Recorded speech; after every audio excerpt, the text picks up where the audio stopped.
Alright, so today I'm going to paint this Goblin riding a dinosaur. For our Advent paint challenge today, it's paint something you've converted or kit bashed. So I did the easiest possible conversion / kit bash. Took the rider from one kit, which is the Loom Boss on Giant Cave Squig, and the mount from another kit, which is the now called the Drake Spawn Riders, used to be Cold One Riders. Combined them together. This is going to be my, if you're familiar with the Anvil of Apotheosis, it's a custom character builder for Age of Sigmar. He's going to be my character for that. He's also going to get me credit for this paint challenge today. So I'm going to start by base coating this lizard with Ultramarines blue. And then I'm going to work on the Goblin for a while that dries. And then I'll come back and paint some scales, which are going to take a while. So the skin is going to be this color, but I want to undercoat all the scales in this color also, because I want, when I paint the scales, I want the blue to show through as if there's skin underneath them, in between all the individual scales. And I'm going to paint the horns on the back here in the same color for the same reason I've talked about previously. If I have time or if I want to, I can always go back and paint over them. But if I don't have time or I don't want to, then at least they have a color on them. And I don't have to worry about covering up the primer later if I'm just ready to be done.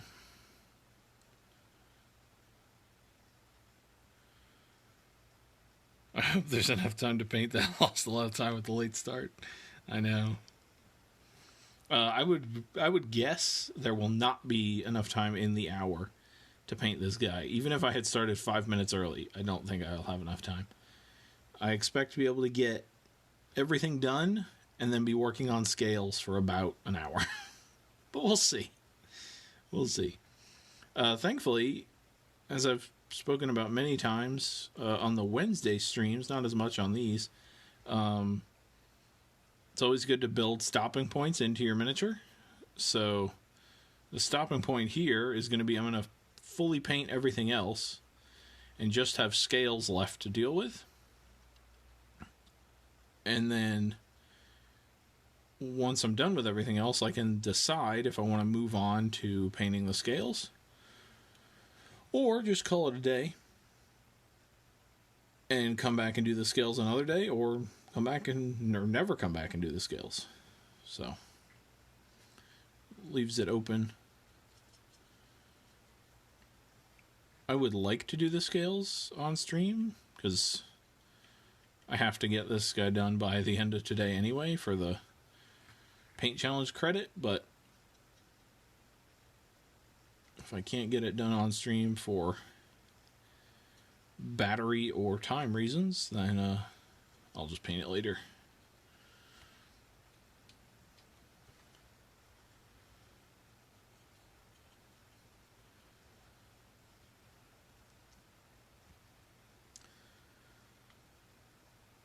So I'm trying to avoid, while I'm putting this blue on, I'm trying to avoid everything that's not metal, because I'm going to use contrast on it. Anything that's going to be metal, I don't need to avoid as much because the metallic paint will cover right over it.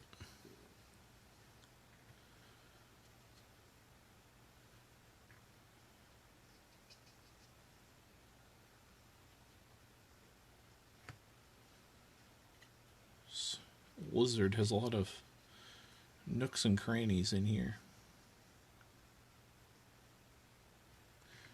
I'm getting a little bit of blue on the straps on this guy. I think the color we're going to use for the straps will cover over these mistakes. How much wishful thinking is that? I'm not sure yet. But I think we should be okay.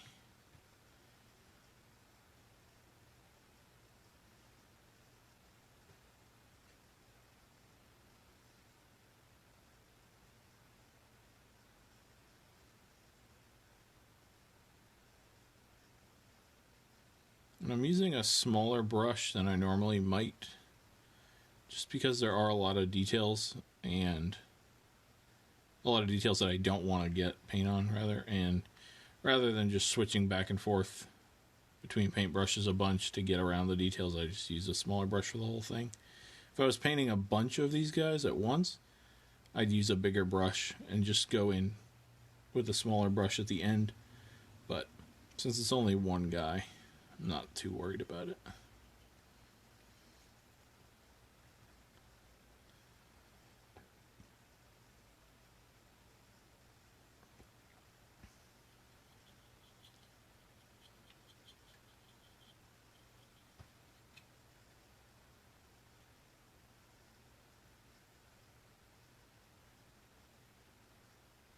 If I do manage to get to the scales today, I think I'm going to do them in orange and purple. But that might prove to be an insane color combination, and so I might not do that. I might just do varying shades of blue, or maybe one purple and some blue.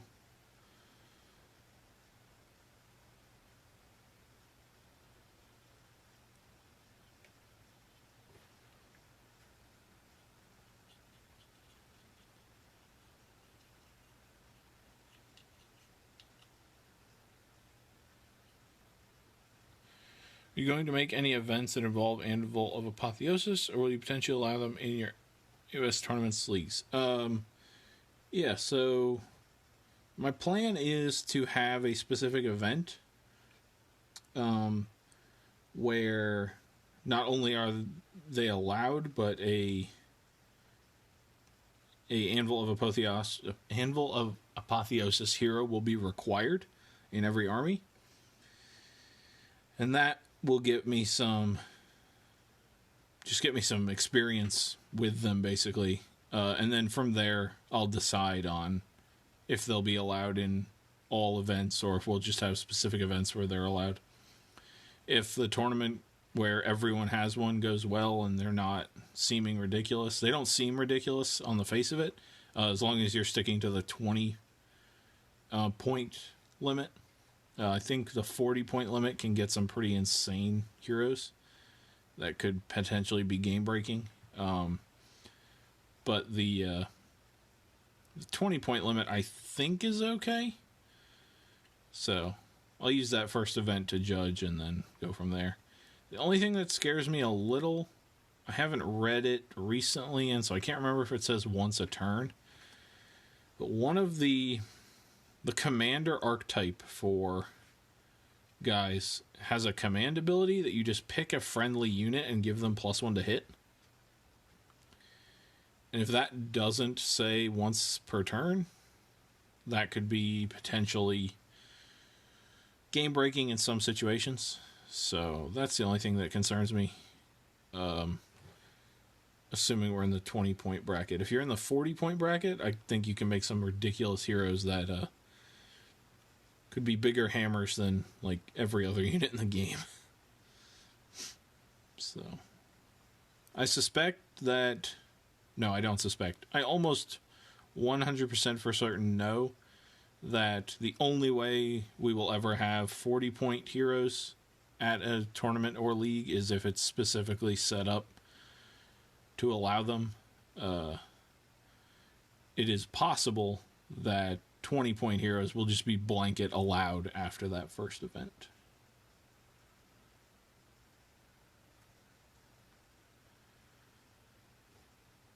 Alright, so then we have this tiny little bit of scale in between these two straps that I just want to grab.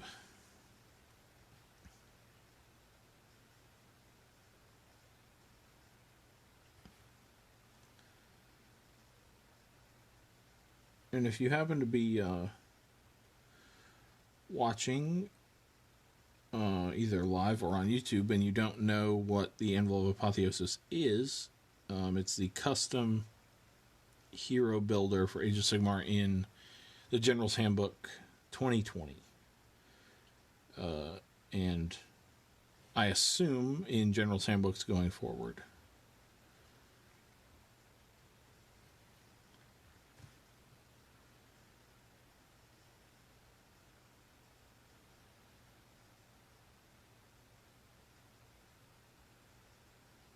Alright, I think that's all the blue on this guy. Definitely had some spill over onto these straps, but I'm going to just swap the... Oh, I missed the spot down on this foot. I'm just going to swap the color that I'm going to use on these straps, and then we'll be good to go. I was going to use a lighter color that might not have covered, so I'm just going to avoid that completely and switch to a darker color. Now I'm going to do the... Fun fact, oh boy. I'm going to do the Goblin skin in Militarum Green. If this fun fact isn't about forging weapons or katanas or something like that, I'm going to be very disappointed. Dylan and I have been discussing the Forged in Fire competition show this morning. So, that's what I'm expecting the fun fact to be about. So I'm just going to do the skin of the Goblin Rider in this color. Your host actually prefers to go by Gregory, and any mention of this being incorrect is a lobbying attempt by Big Name. Wow. I mean, my mother calls me that. Dylan calls me that. Nobody else calls me that, because it's not how I introduce myself, but I certainly don't mind being called that. I'm not sure prefer is the correct word. I'm not sure I have a preferred. I introduce myself as Greg mostly because saying my full name sounds weird when I say it in my head, so... But that's just me being weird, I think, so...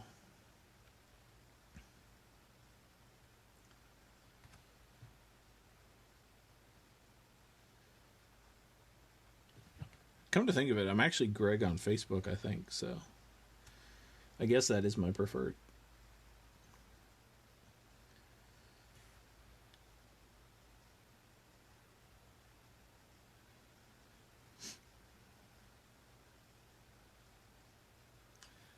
But now I'm not sure. Now I'm going to check what I have myself as on Facebook. Yeah, I have myself as Greg, okay.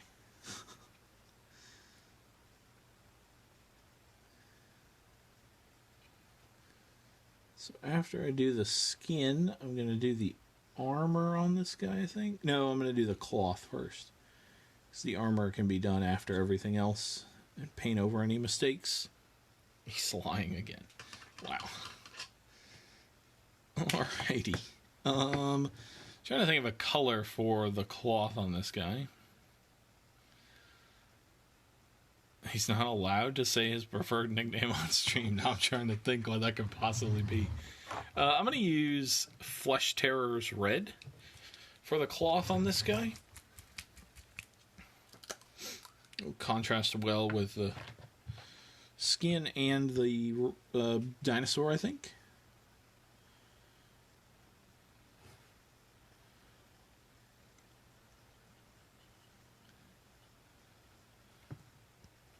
As I've said many times before, I don't like when things that are not made of the same material are the same color. So a lot of the times my color choices are driven less by if I think this color is the perfect color for this item, and more would I rather have this color somewhere else. Because if I commit to the cloth being this color, now I can't have the dragon scales be this color, or I can't have the armor be this color, or something like that. So that's often how my color choices come about, is if I know that there's really only one thing that I want this color on, then I can go ahead and lock that in, because I wouldn't want to use it on anything else anyway. So I'm not painting myself into a corner where now I really want that color to be somewhere else, and then I have to go back and paint over this first color, and yeah. You could correct things like that with different highlighting methods, or you could correct it by just not caring if two things were the same color, but for me, there's no way in reality for cloth and metal to be the same color. Like, obviously they could both be red, but they could never look identical because metal has a different finish, cloth is flexible, all sorts of things. The light's going to hit it differently. So they would never look identical.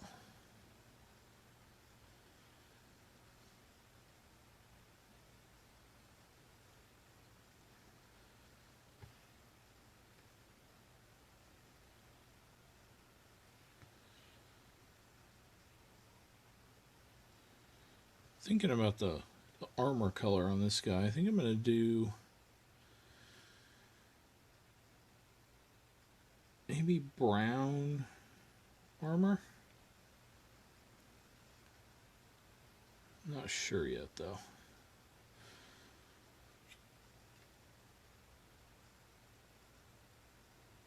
Just making sure to get all the flaps of cloth down here. It's good enough. That's all going to be silver, so I don't need to touch that up. Just checking if there was any cloth on the rider. There's not.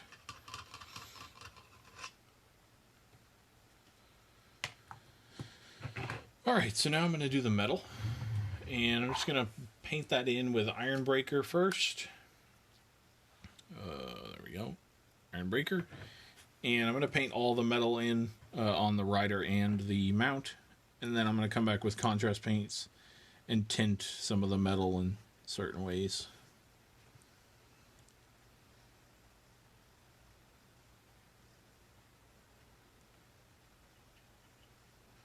So almost the rest of the miniature now is getting painted silver.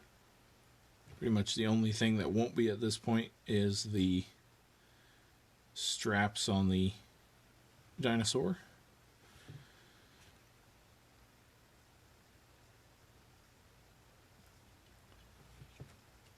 And some of this in here may not actually be armor plates, but I like the idea of him being more fully armored than having gaps in his armor, so.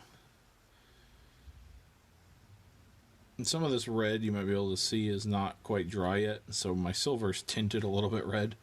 But once we put the contrast color over this, you'll never be able to tell, so.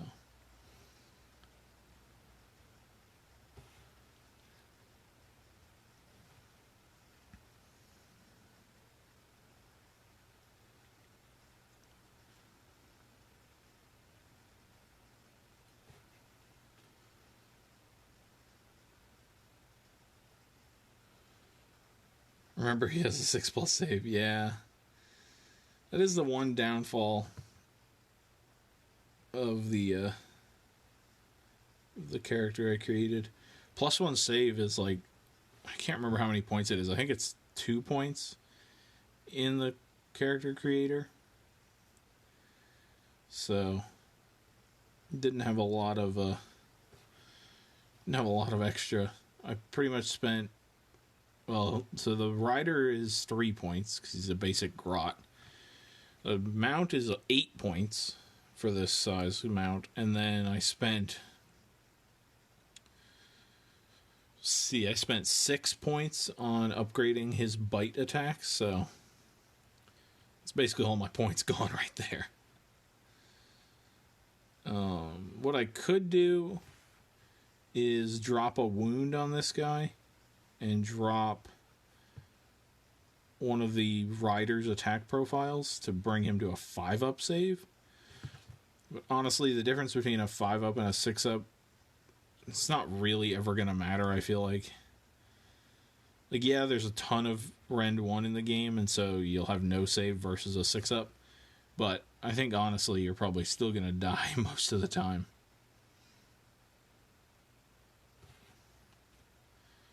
So I just want to get in, charge this guy in, bite a bunch of stuff, try to do at least 200 points of damage, which I think is possible with 4 attacks that hit on 2s, wound on 2s, and do D3 damage.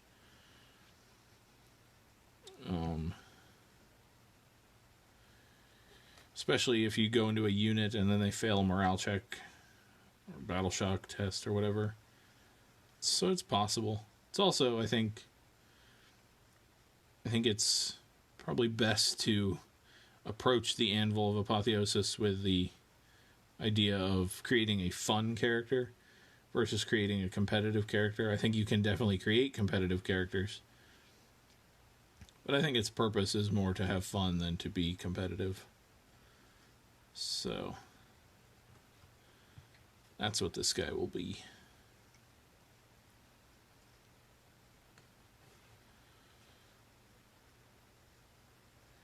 But I think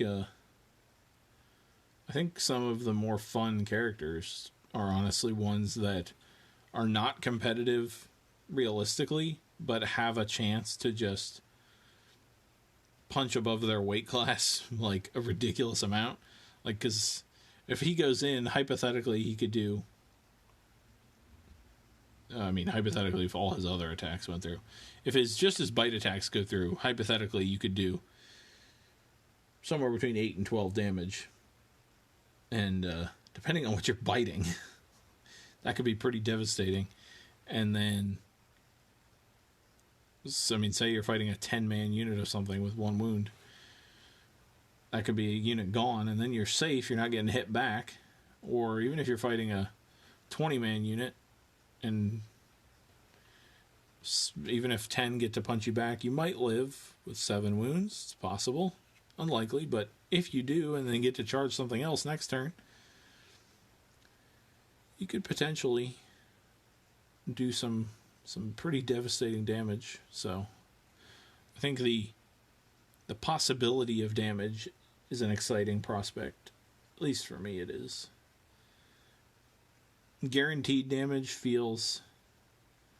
Don't get me wrong, doing damage in general in the game feels good. Like, watching your opponent remove models is a fun feeling, but guaranteed damage is not as fun. Like, okay, they went in and did exactly what we both expected them to do, but going in and having a 20% chance to just completely destroy something and then hitting that 20% chance feels a lot better, at least to me.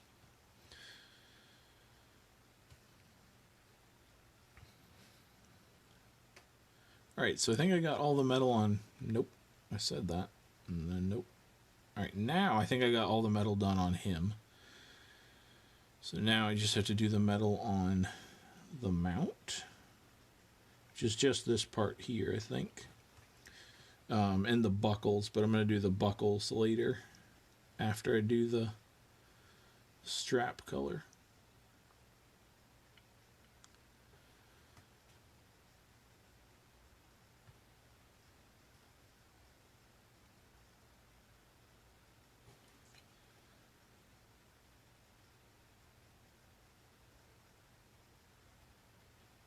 Alrighty.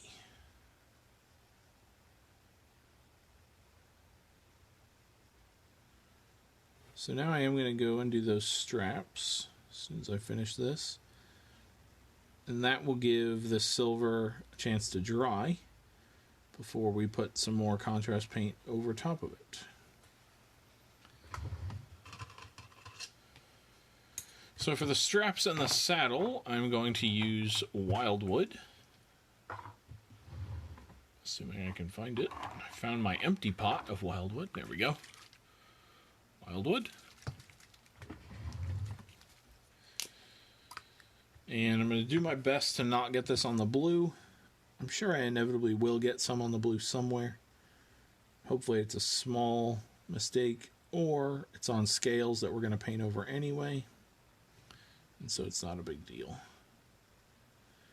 If it's right on the edge of the blue and the brown, that's not a problem, because that'll just look like shadow. But if I get like a streak across the blue, that's going to be noticeable.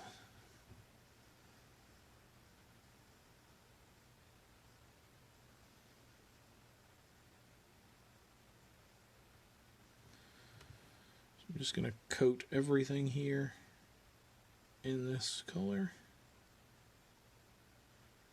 And then, like I said, I'll come back and do the straps and stuff. Or the, not the straps, the buckles and stuff. After this color has dried.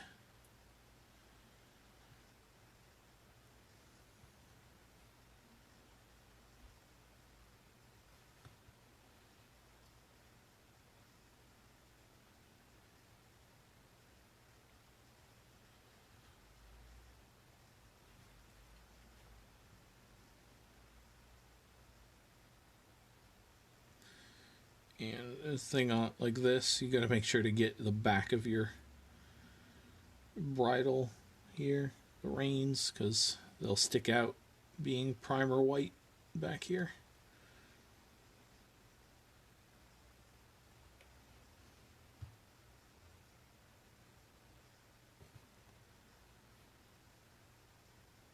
And trying not to get any brown on the goblin's skin also.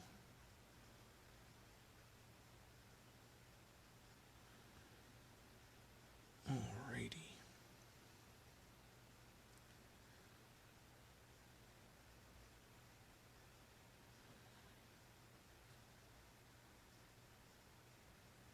Had to trim this dinosaur's saddle down a little bit to accommodate the goblin. So there's a couple X-Acto knife cuts, scars in that saddle, but that's okay. Maybe the dinosaur revolted when he was trying to get the saddle on him and scratched up the saddle. That's what we'll say.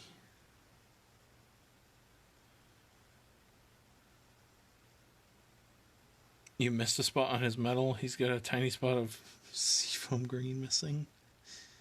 Wow. A tiny spot is in the entire thing, since there's no seafoam green. Missed the spot, right? Or got some brown on the blue, so I just wiped it off. An ankle bracelet? Ankle bracelet. I see no ankle bracelet. I'm sorry to disappoint you.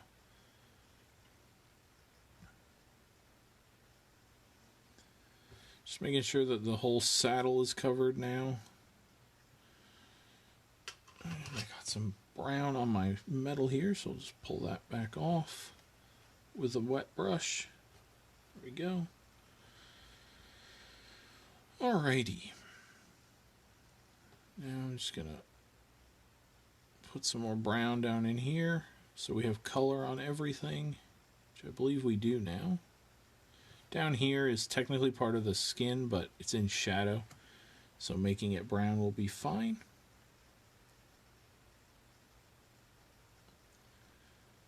And do that. Alright.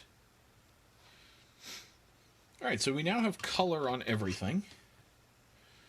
So now I will go back and start tinting the metal in a couple different spots.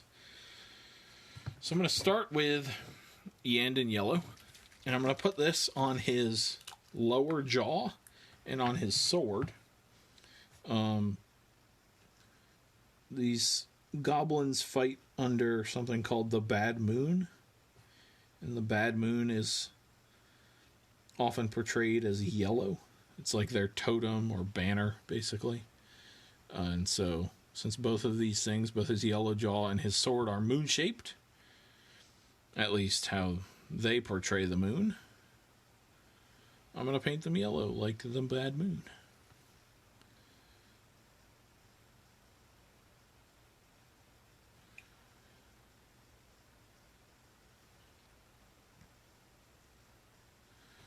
Alright. Then the rest of the armor, trying to think here. I've done a lot of black armor lately, so I'm trying to kind of stay away from that. Just browsing my colors here. See what I might want to do. I can't do blue. I shouldn't say can't do blue. I don't want to do blue because of the dude here, the dinosaur. But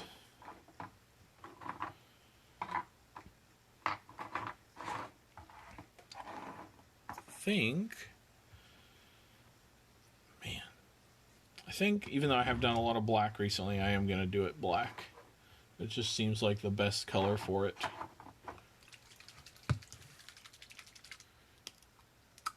And then I'll highlight it with some, come back and highlight it with some more silver to make sure that the metallic shines through.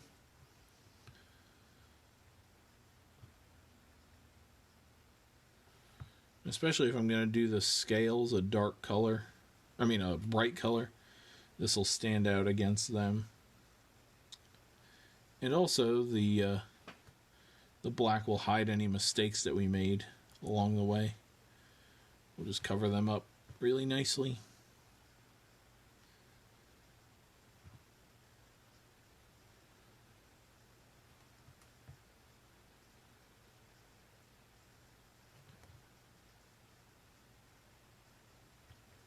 We'll keep the pommel of his sword there in the silver. I might come back and make that bronze or something later.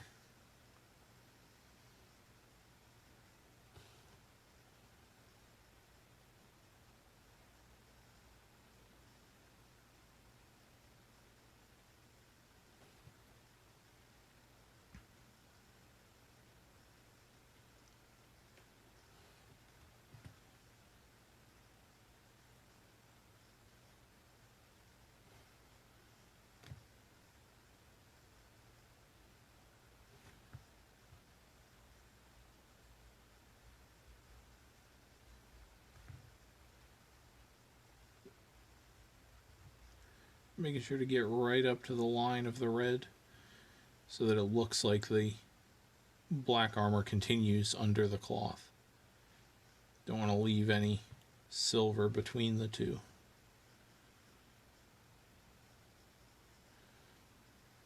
And I just want to make sure that all the under parts are covered. They probably won't be seen, but just in case, I'll cover them all in the black.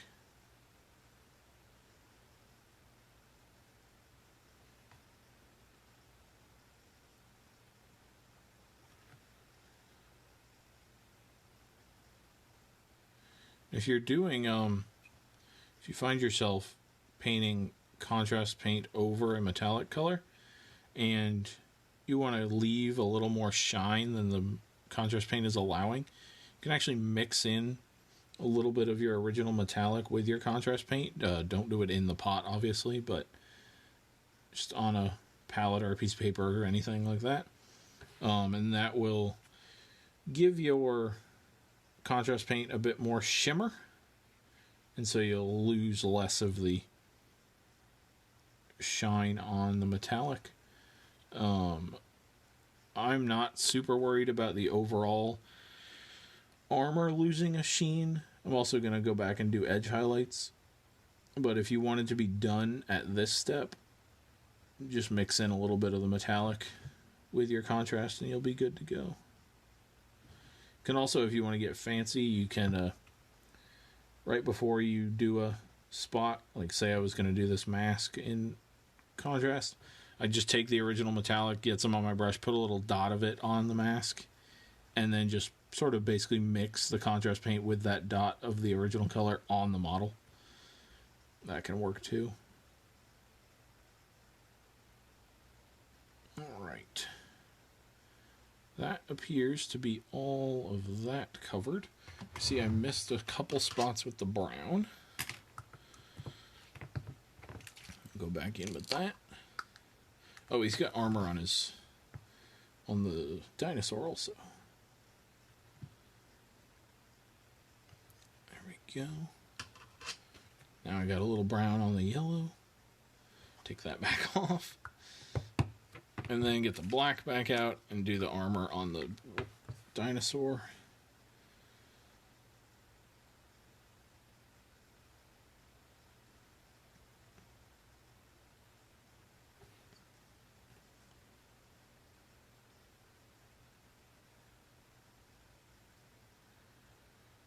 Then I think I was going to do metallic highlights on the armor to keep the metallic, after I just talked about all those ways to keep the metallic shine. I said I didn't need to do them because I was going to do metallic highlights.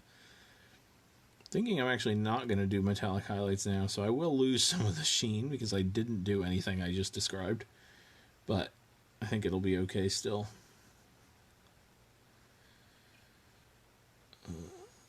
Let's see. Alright. And actually, I know how I can fix that. Instead, since I'm not going to do those highlights, I'll just do all the little rivets or connector screws, whatever they are, I'll do those in silver, and that'll be enough.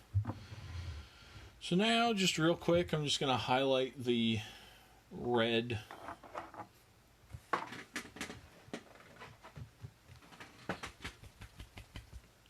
Just going to do a quick sort of edge highlight, but with a paint.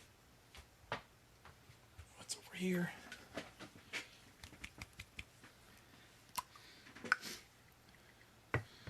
So I'm not going to do anything fancy. I'm just going to slide that back. Just wherever there's a ridge in the material, just going to put some of this on there.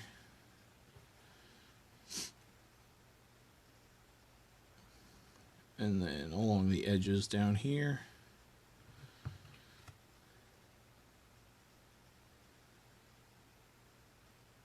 Just to break up the contrast color a little bit.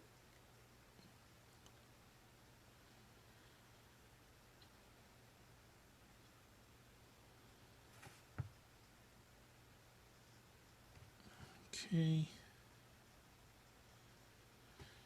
And then I'm going to take an orange.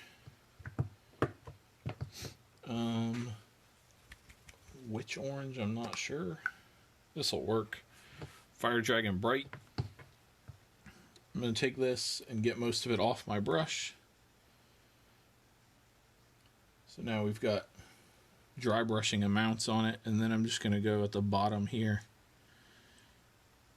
and just sort of create a little bit of texture at the bottoms of his robes here. Just like it's worn down a little bit. Got some black on my brush. Reapply this dry brush color.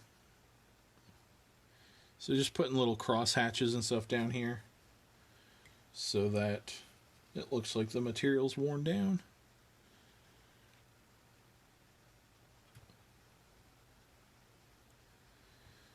And maybe a couple patches going a little higher up in there.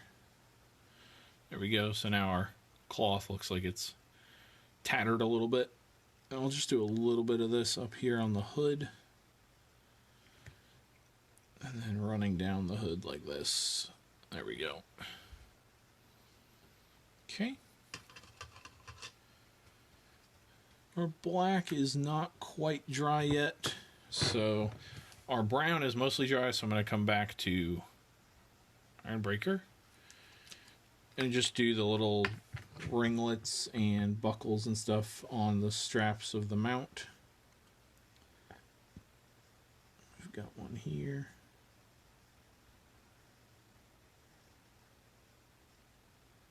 Got one in here.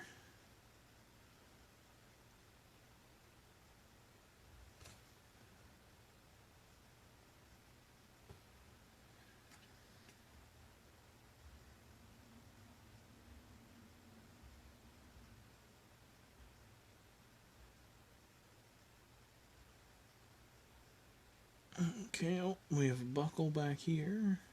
We might have one on the other side also. Nope. Okay. And then we've got just little connectors right here. Down there.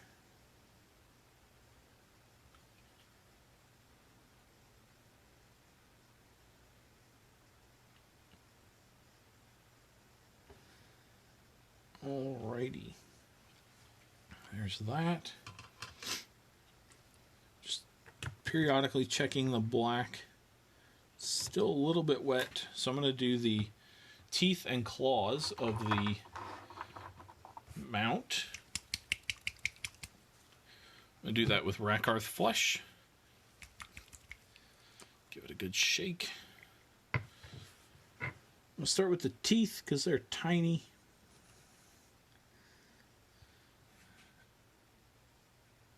Just going to touch them basically with this color.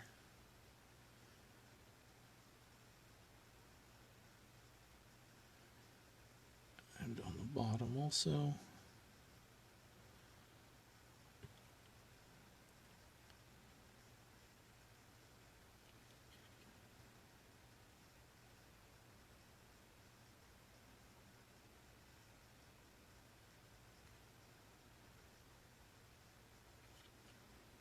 Okay. And then the nails, the claws on this guy.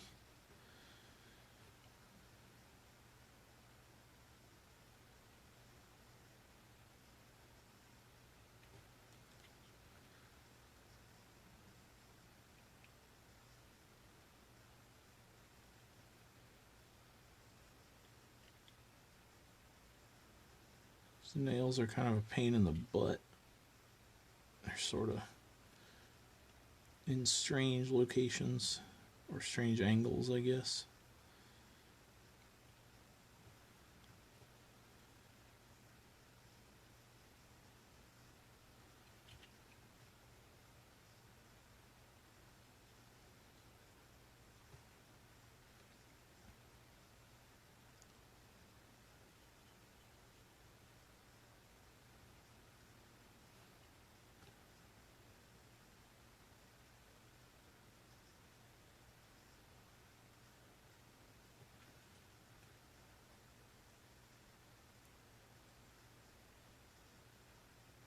I'm also going to do the spikes that run down his back in this color.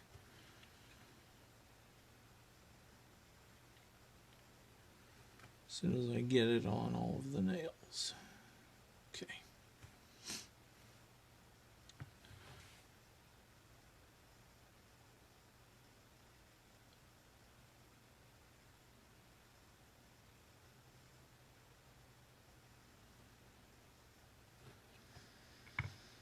And the other side.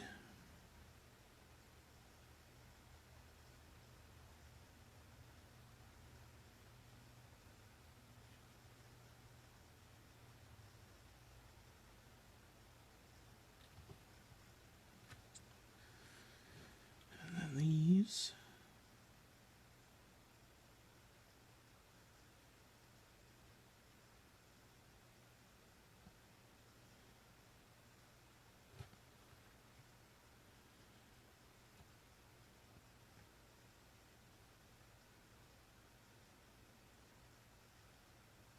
Alrighty. There's those. Oh, he's got two little nose tusks here.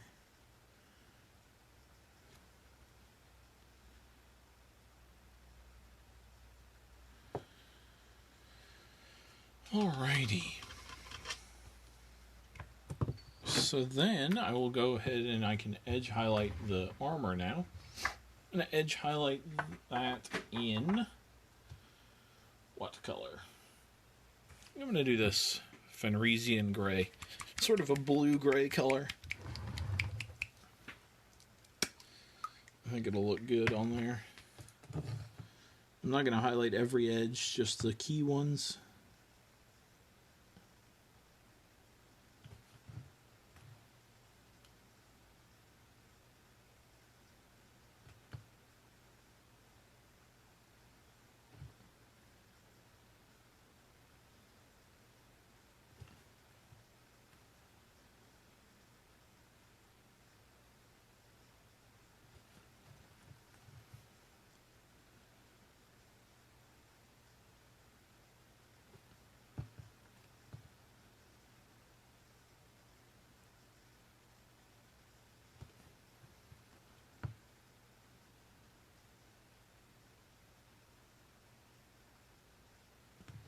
I'm just picking out the edges that are the most extreme and highlighting those just to make my job a little easier.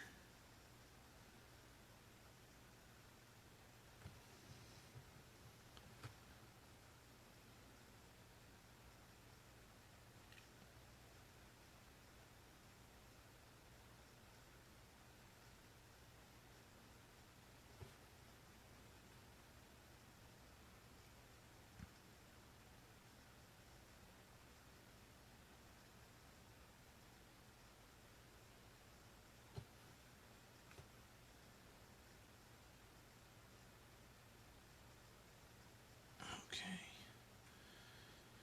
And then his nose.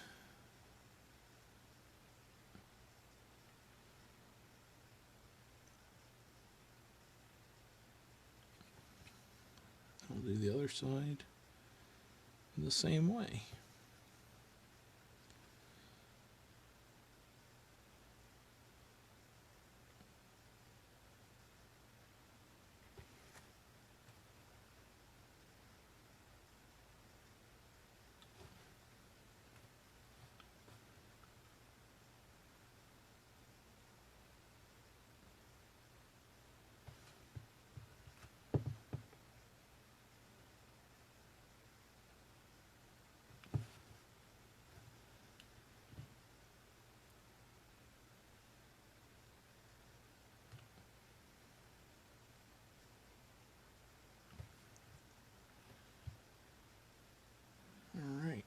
almost done with this step.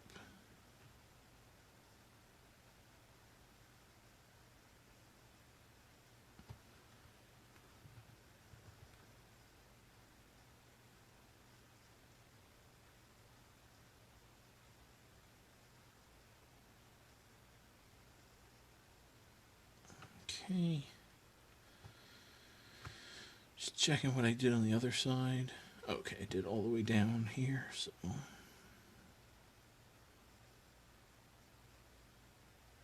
just carry those down. I'll do that one. Then I'll just do the same thing on this armor on the mount.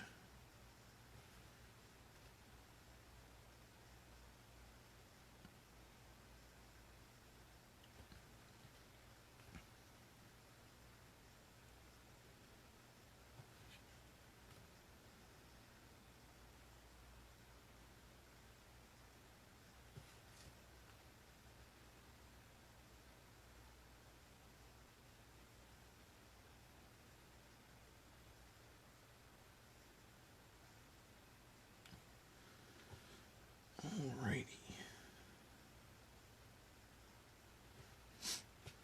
Alright, so that'll be that done. And I think we just have the... Oh, I gotta put a little dot of black in the eyes. And then I'll do some scales. 150. Okay.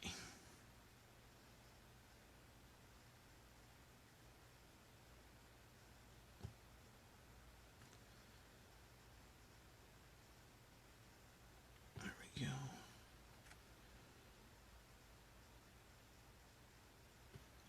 I'm gonna put some pink in his mouth. Do that with volupus pink. And then I'll start in on scales. And I haven't figured out what color I'm doing the scales yet, so that'll be an adventure.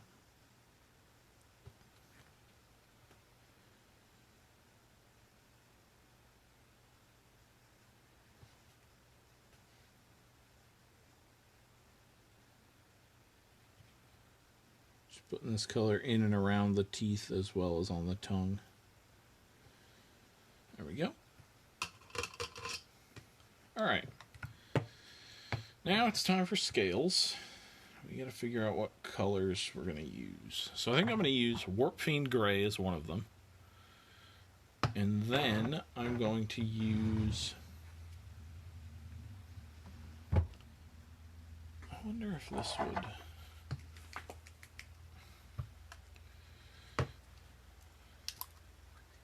Yeah, I'm going to use Warp Fiend Gray and T'Challa Lilac. They're pretty similar, but they're different enough that I think it'll be okay. So the way I'm going to do these scales is I'm going to attempt to do them in stripes-ish. So how I'm going to do that, let me wipe up this little bit of paint that's spilled here so I don't put my hand in it anymore. So the way I'm going to do that is sort of haphazardly. I'm just going to start in a spot and paint all the scales in this color, sort of in a line. I'm going to do it in a, not necessarily a one scale thick wide pattern though. Do it a couple wide. And then I'll just skip a spot, maybe that far over, and paint some more.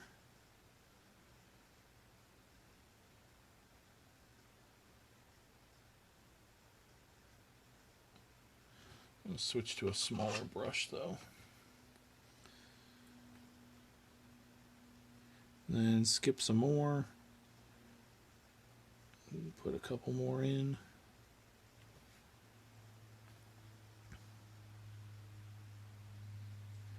You don't have to paint all the way up to the lines of these scales. The blue underneath will help a lot in defining them, so put these in here.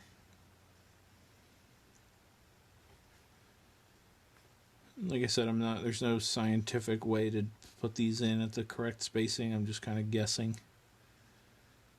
Nature would probably be a little haphazard anyway.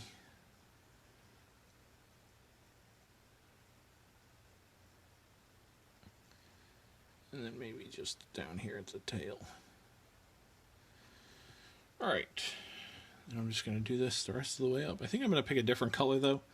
Looking at it now, I think those colors are just a little too close to have a good effect. So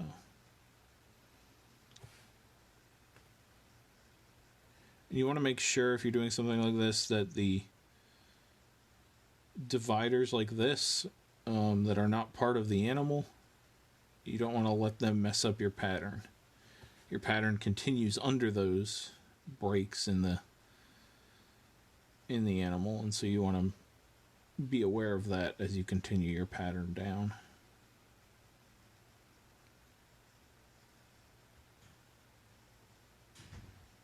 So just going to drop this pattern all the way down here and continue on. So I'm just going to kind of skip some and put another line in here.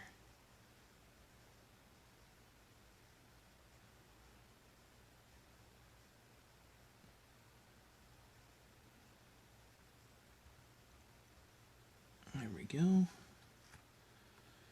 And then just got to work it up under this guy's foot.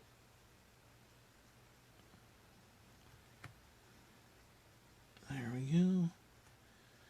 And then we'll put another one in here.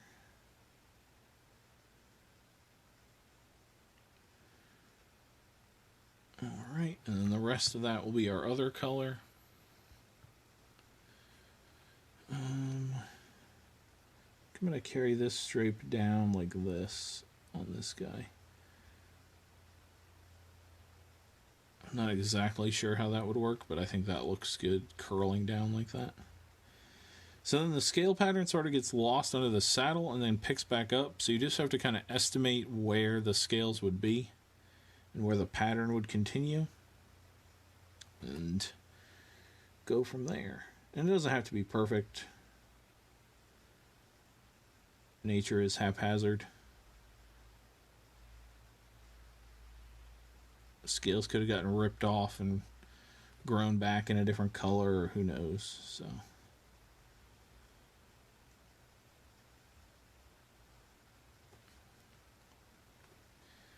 then I'll continue it down his leg.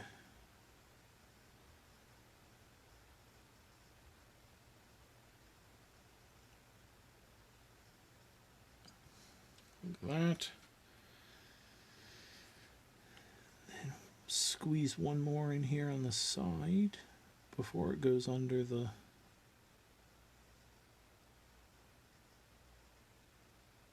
make sure to paint all the ones that are partially hidden by that. And then pick it back up over here.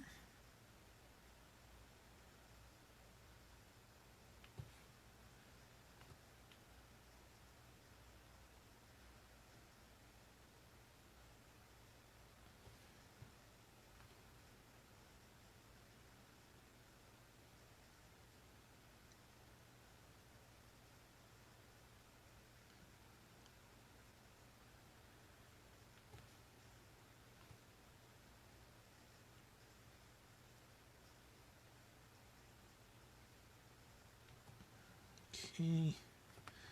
His mouth sort of starts, so it gets a little trickier. But we'll do our best here.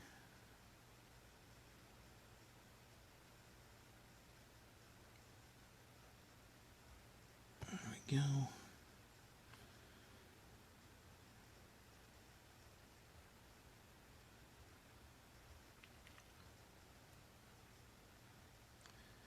And then the other thing you want to remember is to carry your scale pattern correctly onto the other side of the miniature.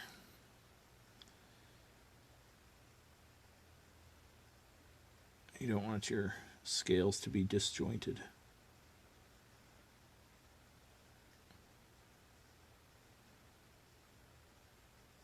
Alright. So that is one side of the, or one half of one side of the scale pattern. I'm going to do the other color on this scale pattern and then call it a day. So I just need to find another color now for that. I think I might do orange. I might do dark purple, actually. Maybe I could do this purple. No.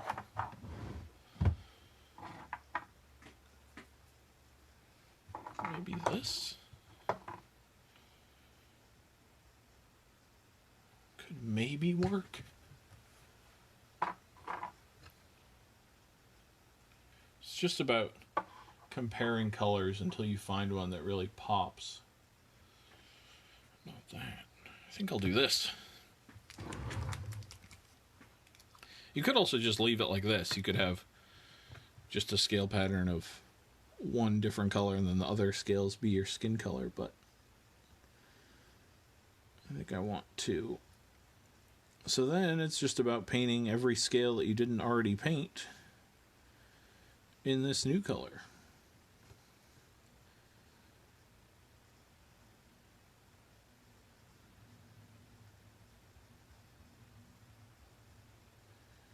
And with a scale pattern like this, it's important to remember something that I didn't really think about. I guess I didn't go too crazy, but because the scale pattern is so intricate, we didn't really need to go as in detail on the rest of the miniature because the scale pattern is going to draw a lot of the eye. So I probably didn't need to edge highlight the armor or anything like that, but the miniature will look better that way, but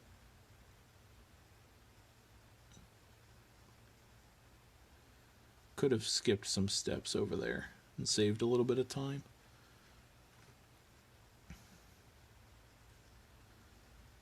Just making sure to get all the scales. Leave the blue in between, but get all the scales.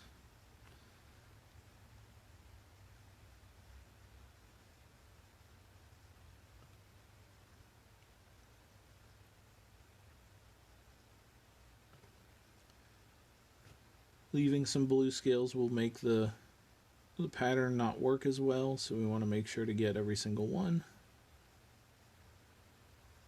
Got some back there.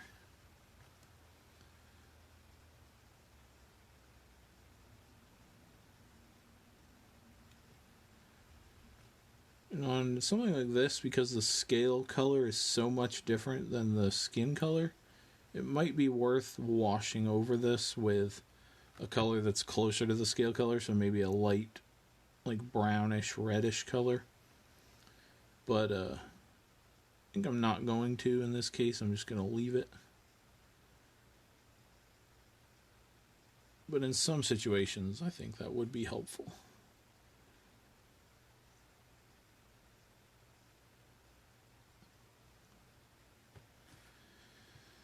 Alright. I think there's not a scale here, but I'm going to put a dot here as if there is, just so that line continues.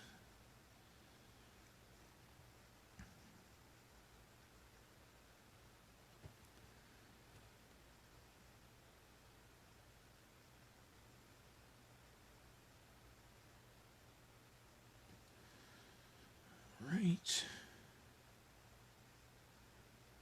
Just a couple more sections here and he's done.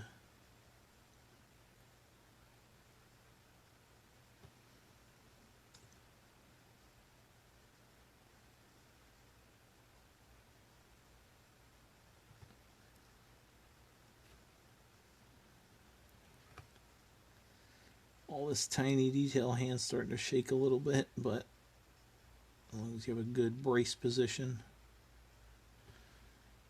it'll be okay.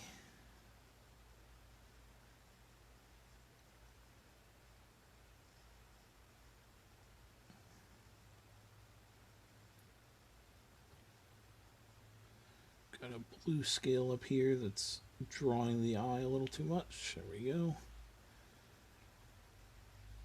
And then we'll just come down here. Alright. And then in here, this bridle is going to give us a little bit of trouble, but not too much. Just going to try to touch in between here on a couple scales. Excellent. And just got a couple more lines to do and we're done.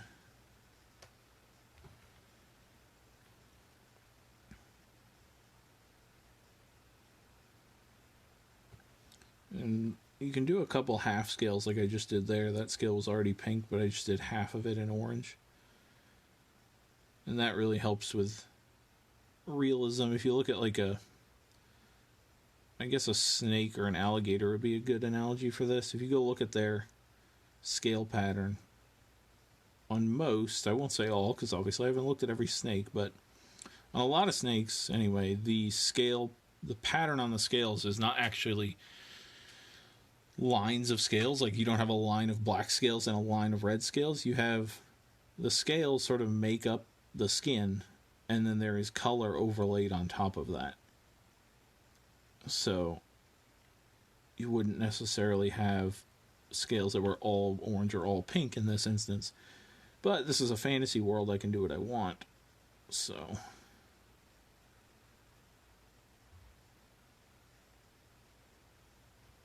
alright. Just double checking. Yep, looks like we got them all. So there we go. There's our scale pattern on our dude. Only went 6 minutes over. Sounds good to me. Obviously, we have the other side to do, but just for this stream, I'm going to be done here. But we got the dude, highlighted up a little bit, and then did the scales. And then obviously, I got to base him at some point. But yeah, that'll do for this episode. Thank you, everybody, for watching, and I will see you next time.